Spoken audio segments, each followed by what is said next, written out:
स्वागत करती हूँ आप सभी का। सभी को यथा योग्य, बड़ों को नमस्कार, चरण स्पर्श और छोटे बच्चों को खूब ढेर सारा प्यार और मेरे बराबर वालों को हेलो। कैसे हैं?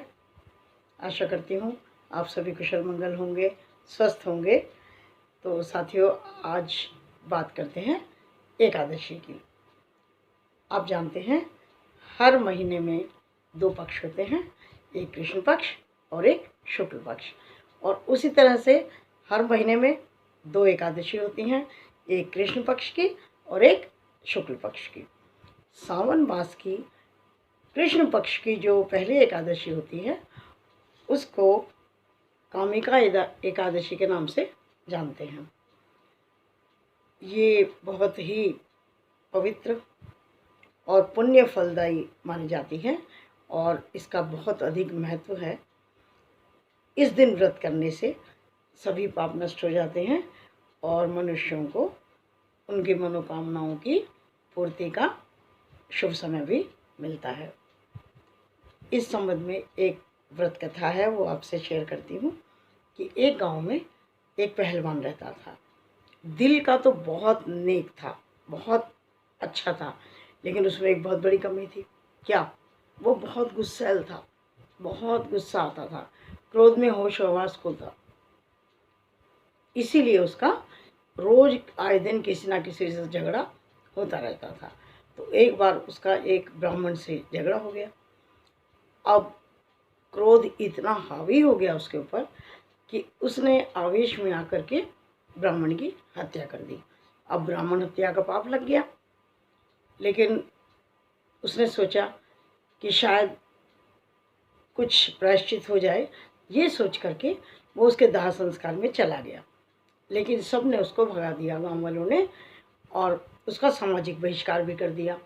सभी पंडितों ने ये निर्णय ले लिया कि इसके घर होने वाले किसी भी धार्मिक कार्य में कोई भी हिस्सा नहीं लेगा और कोई भी उसके घर धार्मिक कार्य करने नहीं जाएगा। अब सामाजिक बहिष्कार होने से बहुत परेशान हो गया पहलवान। उसने किसी साधु सन्यासी से प्रार्थना की कि मुझे इस पाप से मुक्ति का कोई मार्ग बताओ। तो उस साधु ने ये एकादशी करने के लिए सलाह दी कि तुम कामिका एकादशी का व्रत करो विधि विधान से, तो तुम्हें इस से मुक्ति मिल जाएगी, इस पाप से मुक्ति हो जाएगी तुम्हारी। तो उसने बड़े विधि विधान से किया। तो जिस समय वो विष्णु जी की मूर्ति के पास सो रहा था रात को, तो उसको स्वप्न में विष्णु जी नजर आए और विष्णु जी ने कहा कि मैंने तुम्हें इस पाप से मुक्त कर दिया।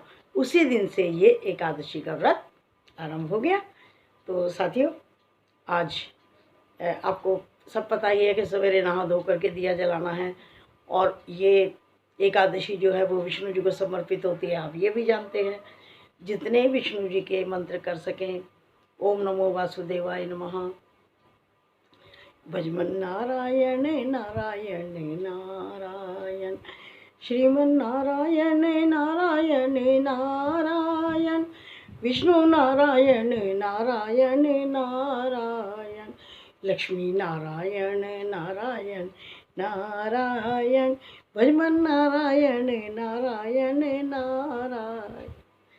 तो विष्णु जी की पूजा करें और जब भोग लगाएं तो आप तुलसी दल चढ़ाना बिल्कुल नहीं भूलेंगे, क्योंकि विष्णु जी भोग ग्रहण नहीं करते जब तक वहाँ तुलसी दल नहीं होता। तो इसलिए तुलसी ज़रूर अर्पित करें। और जब आप ये व्रत खोलें तो इस कथा को पढ़ें, सुनें, और यदि व्रत ना भी किया हो तो कोई बात नहीं, खाली पूजा करके आप इस कथा को सुन सकते हैं। नमस्कार, धन्यवाद।